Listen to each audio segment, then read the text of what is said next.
So unfortunately, I just watched The Witcher Blood Origin. Not only that, I watched it on Christmas, which is among my most questionable life decisions.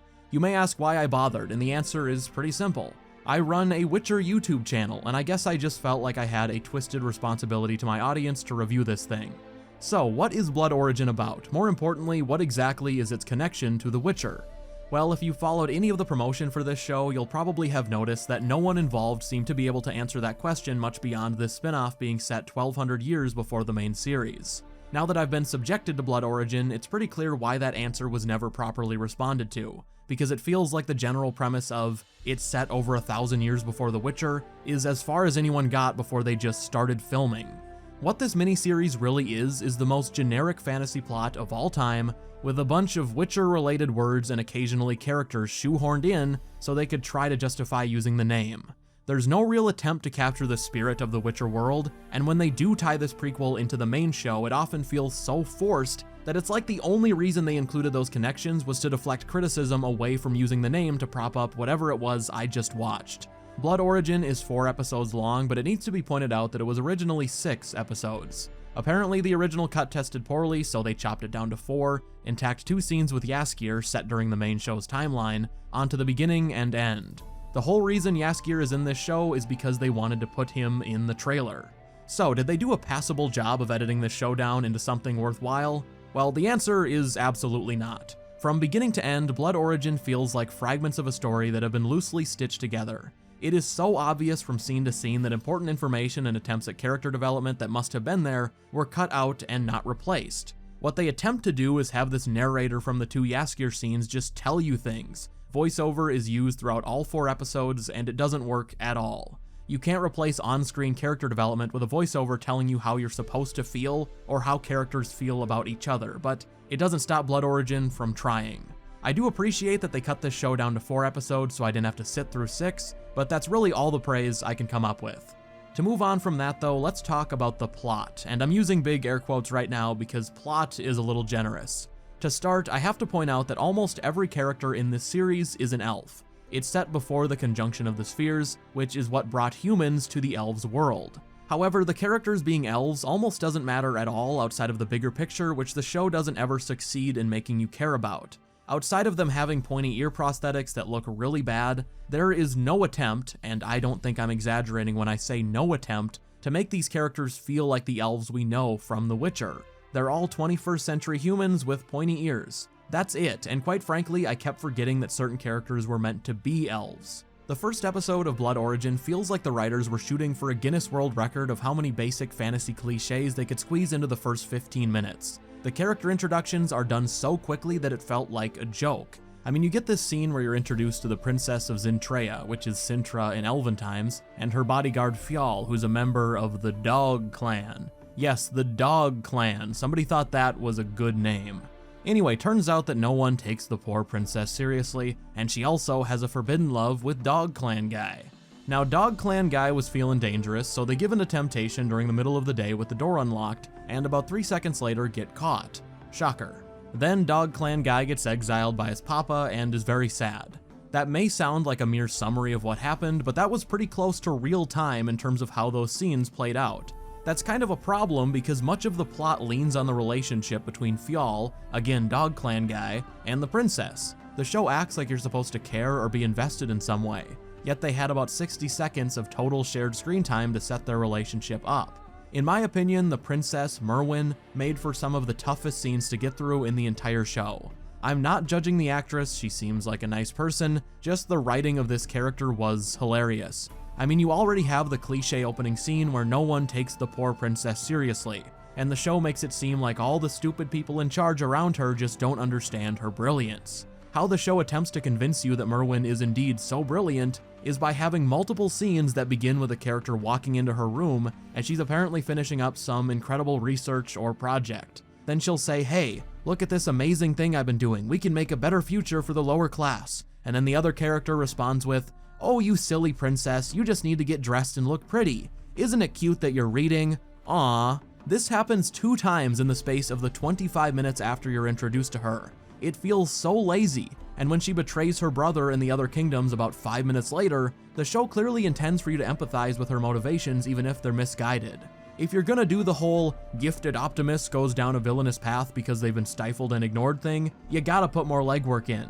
You need to actually convince us that she's talented and everyone else is incompetent. You can't just have random characters walking into her room as she's apparently splitting the atom, and then have her spout off a bunch of eye-roll worthy optimist dialogue.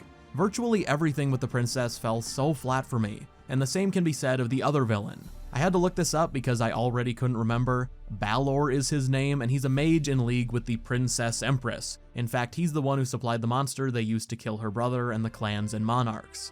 So what does this Balor do? Well, remember the monolith plotline from the main show that was incredibly uninteresting? Well, they decided to bring that back again.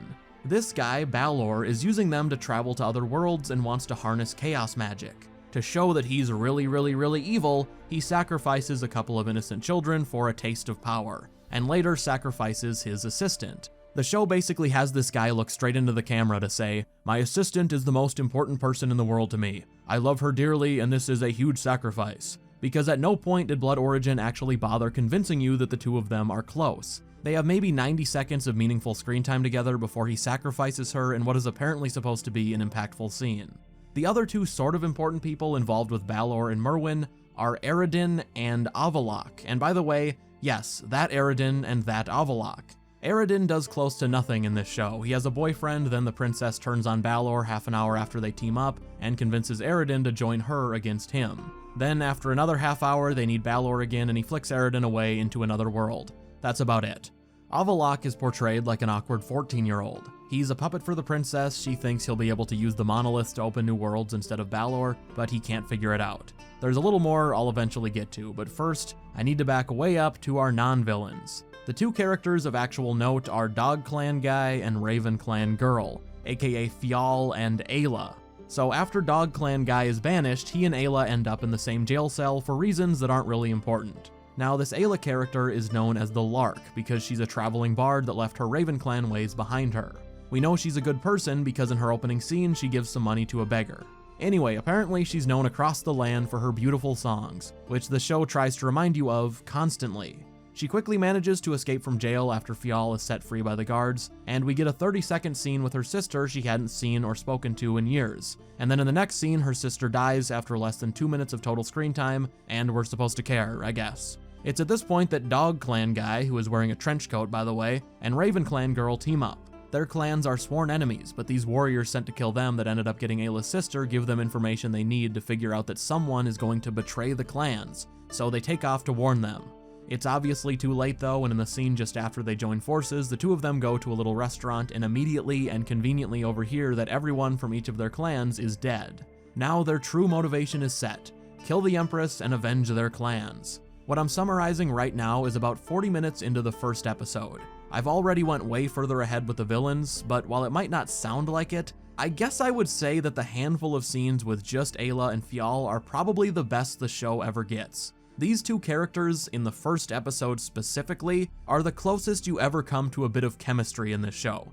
Not romantic chemistry, mind you, the reluctant ally type. I'm not highly praising it, but compared to what comes later, it sort of works in their introductory scenes, but the unfortunate thing is that the writers completely torpedo what was kind of working with these two once the third episode rolls around. From this point forward though, the hero group rapidly expands. The next episode and a half are mostly dedicated to introducing 1 or 2 new characters every time it cuts back to the hero group. This goes on until episode 3, and it didn't feel like the show was even attempting to make you care about any of them. First, you get Michelle Yeoh, who is a legendary actress, so they give her a bit of time, but after episode 2 starts, characters just get haphazardly added to the group at a rapid pace. About 20 minutes after Michelle Yeoh, aka Skian, gets introduced, she's dying because she got stabbed. For a moment, I really was thinking the character was just going to die right there, and they paid Michelle Yeoh to come on set for 1 day so they could put her in the trailer and on posters, but then a random guy shows up in the forest and says he likes killin', so he's joining their mission. The guy who likes killin', Brother Death, then takes the group to see his girlfriend, who heals Michelle Yeoh. The girlfriend then joins the group as well, and hey, it turns out her brother Sindril is a sworn enemy of Balor, so he joins too. All of that happens in the second episode, in the last 2/3 of the second episode no less, and about half of that runtime is spent with the villains, so not on the intros to the new members of the hero group. There is just no reason to care about any of these quickly introduced characters, and in my opinion, the next 2 episodes just get even worse. So, well into the third episode, they're still introducing new characters, as a dwarf named Meldoff decides to join the group 29 minutes into the second to last episode. I have a feeling that this character must have been one that saw a lot of cuts when they edited the show down. She was in the first two, but her scenes were more or less completely detached from everything else that was going on. They were just awkwardly inserted between the villain group and hero group scenes. When she gets properly introduced to the main story, what happens is the group gets attacked by a monster and she just happens to be there and says, "Hey, come into my cave for shelter." That's it, she just happens to be in the area. Now, it's hard to say which episode takes the crown for the worst of the season between episode 3 and 4, but I think I'm going to lean towards 3. Most of the hero group scenes in this episode take place in the cave while they prepare for their final attack, and there are a ton of those scenes that are just characters talking. In a well-written show, that's awesome, we love to see character development. The problem with Blood Origin is that they didn't properly set up most of these characters individually, so a bunch of these scenes are just incredibly awkward. The show acts like they've established all of this chemistry between certain characters, but they haven't. So at least in my case, I just did not care about most of the conversations. Brother Death had done absolutely nothing up until that point. His girlfriend Zachary had about 90 seconds of screen time, so it's hard to be too invested when you get a 5-minute scene where he's professing his love for her to the dwarf Meldoff, a character that had just been introduced to the group mere minutes earlier. This episode also decides to add a passionate romance between Fionn and Éile, which in my opinion fell flat on its face. They had a nice little rapport going on in the first episode, but then the second and beginning of the third are fully focused on adding new characters every 30 seconds, so that little bit of platonic chemistry isn't expanded upon at all. Then, out of nowhere, in the middle of the third episode, they're suddenly talking to each other like they're deeply in love and have years of history.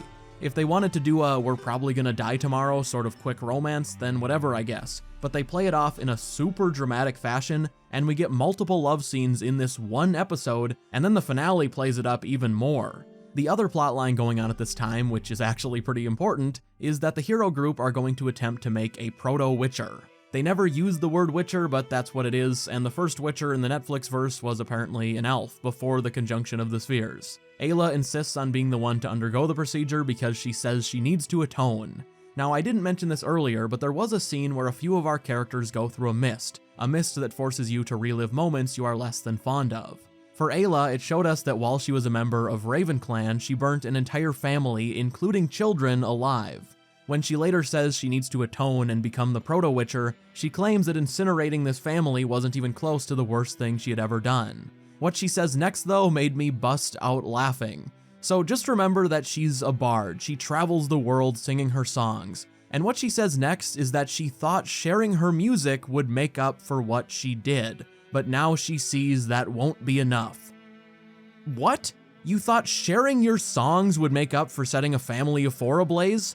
I don't care if you wrote Freebird, Stairway to Heaven, and Bohemian Rhapsody all in one weekend. How would sharing your songs make up for burning innocent families? And apparently that doesn't even make your top 5 in terms of the worst war crimes you've committed. I mean, I get that it was in the name of the esteemed Raven clan and she was young, but why would you ever think sharing your songs would make up for that?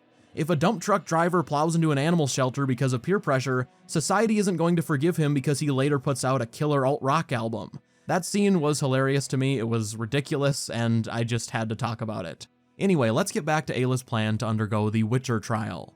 Because of their incredibly rich and compelling love that was established 45 seconds earlier, Dog Clan Guy offers himself up in Éile's place, and undergoes the trial to become the first Witcher, an Elven Witcher. They do a fake-out death, but the trial ends in success, and then we get yet another love scene to put the cap on the cave storyline. Oh, also worth mentioning, Michelle Yeoh betrays the group during this episode so she can get back her magic sword, but then in what is the least surprising development of all time, it turns out it was a double cross and she didn't really betray them, so yeah, that was a thing too.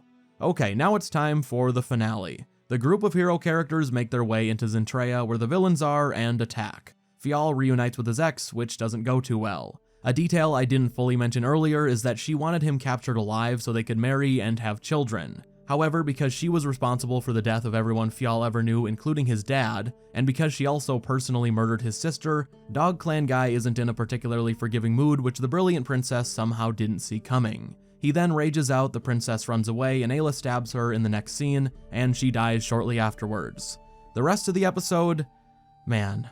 I mean, episodes 3 and 4 were so hard to get through because I just did not care about any of the characters. The villain, Baelor, fights the brother of Brother Death's girlfriend, and yep, you heard that right. He sacrifices himself to kill Baelor, and you don't care because Baelor could not have possibly been less interesting. And Sindral, the brother of Brother Death's girlfriend, falls at the end of a long line of characters you have no commitment to. It's this very forgettable scene that causes the conjunction of the spheres, their fight leads to the destruction of the main obelisk, and that shatters space and time. Just a reminder, the conjunction of the spheres is what leads to humans arriving on the planet as well as the monsters we see throughout the series. There's very few specific details on this in canon, so what Netflix did here was their own epic creation. Two guys fighting over a rock. Anyway, back to Dog Clan Guy. He evolves into the Hulk and in a fairly long string of fight scenes kills the monster of Baelor. Some of the special effects here looked horrifically bad. I mean, it made for good comedy, but I don't think that was the intention. Anyway, after he kills the monster, he's still hulked out, so he murders an innocent peasant and then kills Brother Death, which again, you don't care about because they didn't give Brother Death anything interesting to do. He's just the guy who likes killing and has a girlfriend. Someone on the writing team had evidently recently watched the second Avengers movie, because they then recreate the Age of Ultron scene to calm down Fiyal / Dog Clan Guy / Proto Witcher before Éile stabs him because apparently his mind is gone for good. That's about it other than a few wrap-up scenes. Turns out Brother Death didn't actually die, we see Eredin trapped in another world, and find out that Éile is pregnant with Fiyal's child, and guess what? We hear a prophecy, and I guess Ciri herself is a descendant of Dog Clan Guy and Éile. Yes, Ciri. That's Ciri. Do you get it? Blood origin? Also, this little girl that Éile meets in a pub is Ithlin, the Ithlin of Ithlin's prophecy. The time of the white frost and white light is upon us. You know Ithlin, right? The show is good because you recognize that name, right? It's time to clap now, guys. They said a Witcher thing. Oh, also, you remember Avallac'h that has nothing in common with Avallac'h other than the name? Well, in a quick line in the finale, he drops the bombshell that he figured out time travel. And in a post-credit scene, we see the Avallac'h from Blood Origin watching Season 1 Ciri. That wraps up my summary review of this. As a Witcher prequel, Blood Origin, in my opinion, is a failure. It's currently sitting at a rock-solid 3.8 out of 10 on IMDb, and quite frankly, that score is mostly deserved. Blood Origin uses the Witcher name and tries to justify it in exclusively shallow ways. Eredin and Avallac'h are in this show in name only. There are virtually no similarities between what Netflix did here and the characters we know them to be. In fact, the little that was known about their past is changed. They're supposed to be NL, elves from another world. They shouldn't even be on the continent. What's more is that Blood Origin doesn't even attempt to do anything interesting with either of these in-name only characters. The names are just used to try and deflect attention away from this prequel having little to do with the Witcher world. What's wild is that in doing a prequel this far back, they could have done just about anything without treading on existing information. Yet this show does exactly that every chance it gets. This probably doesn't need to be said, but Ciri is not a descendant of the Dog clan in the books, Avallac'h was not a time-traveling 14-year-old, and the first Witcher wasn't a Hulk elf. I mean, if I try to separate this miniseries from The Witcher, which is stupid because it's labeled The Witcher, but if I do and look at it as its own thing, I'm still not sure what I'm meant to be praising. If this were a fantasy show not using The Witcher in the title, aka Netflix's own attempt at a franchise, no one would be talking about it. It would make no impact and be immediately forgotten. The pacing is all over the place, the show fails to get you even mildly invested in the vast majority of the characters, and as a fantasy setting, it often feels like the series is going out of its way to be as bland as possible. At times, yes, there are technical elements of Blood Origin that are average, but am I supposed to rain praise down upon the show for flashes of average?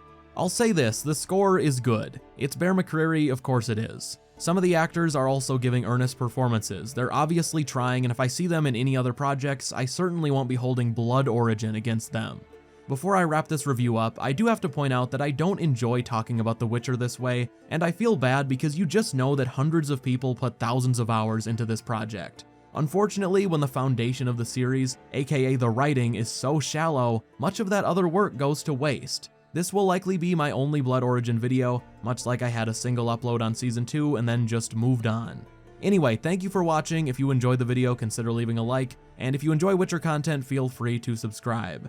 If you follow me over on Twitter, you probably already know that the first part of the Witcher 3 What Would Geralt Do video is almost done, so it won't be too long until that'll be in your sub box. Thank you for watching, definitely let me know your thoughts on Blood Origin down below, and I will see you in the next one.